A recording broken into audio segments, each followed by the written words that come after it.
పైన నడక నేర్చుకున్నానని,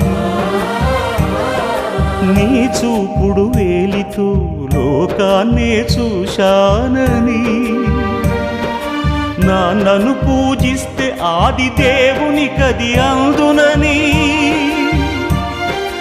అమ్మకు బ్రహ్మకు మధ్యన నాన్నే ఒక నిచ్చెనని తెలియనైతి తండ్రి, ఎరుగనైతి నాన్న.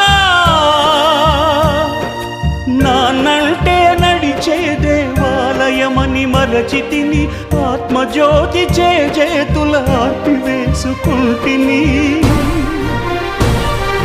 మరచిపోయి కూడా నన్ను మన్నించొద్దమ్మా, కలనైనా నన్ను కరుణించొద్దమ్మా.